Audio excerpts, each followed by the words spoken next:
I'm here with a couple of the IF team, Fabian Brown, who's one of our account directors, and Sophie Webber-Hall, who's one of our account executives. A few things happen in social this week. Sophie, let's start with you, because there's been some really interesting changes with Apple Music. They're using emojis to look up music now. What's happened? Yeah, so Apple Music and Facebook Messenger have kind of come together to create a bot that means you can search for a playlist depending on an emoji. So you search for an emoji and it gives you a playlist depending on that emoji's mood as such.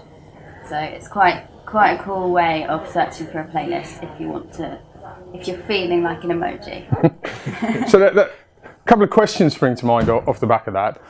One, is this indicative of us becoming lazier as a result of digital? We've had digital assistants. We've got them here in the office where we no longer even have to go and type in a playlist. You ask Alexa to play something, and occasionally she'll oblige. So are we becoming lazier? Is this more of a move towards that? I don't think it's lazy. I think it's more having a bit of fun, and I think that the emojis are quite relatable. I think they've almost kind of become a language within their own right. They're not replacing the written language, but they're a bit of fun.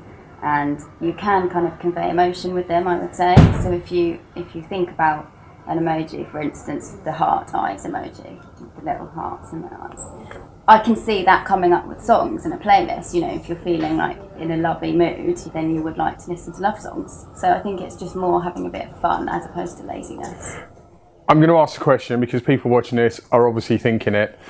The poo emoji. What music are we possibly going to hear if a poo emoji gets requested? I did try this, and I think that it didn't actually serve anything of any interest at all. So what happens is with some of the emojis, like the dog, it will give you a name of an artist with a dog name in the title. Snoop Dogg. So it doesn't really work so well for those ones. But with the bit more traditional emojis, like smiley face ones, it does work quite well. Interesting. If we dial back, Fabian, to April of this year, Facebook's F8 developer conference, a lot of what they presented on stage was to do with virtual reality, artificial intelligence. We knew at the time the AI-powered bot that sits in Messenger was already in production.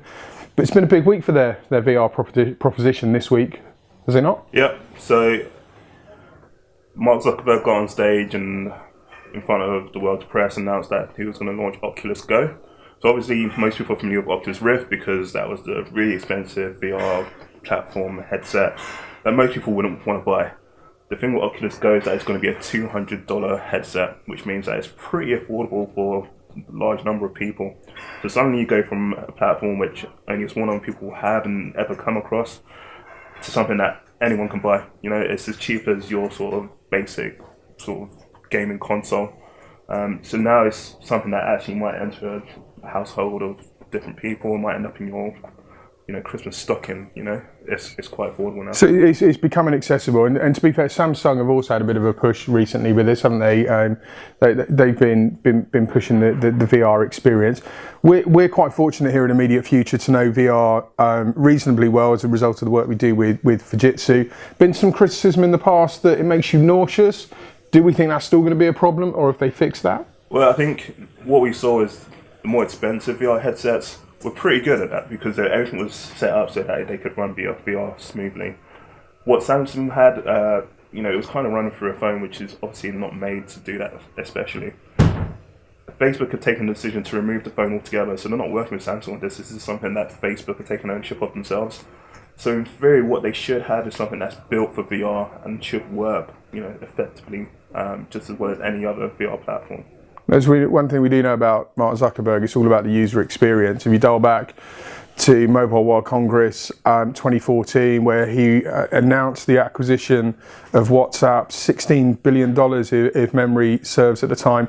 One of the many questions he was asked on stage is, how do I go about building a multi-billion-pound tech company? His response, get the user experience right and the money will follow.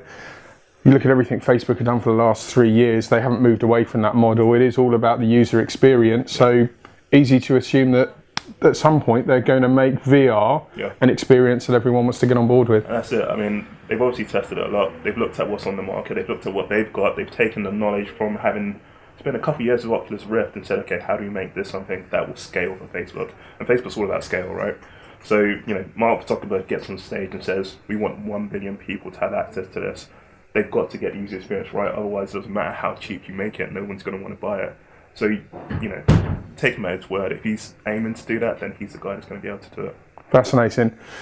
There'll be more from us next week, where we'll have some more of the team sharing some of the insights from changes that are happening social that could be of interest to you. But if there's anything you would like to know, if you've got any questions for us, just jump onto any of our social feeds. Bob us a question, the team will happily answer for it. But for now, thanks very much.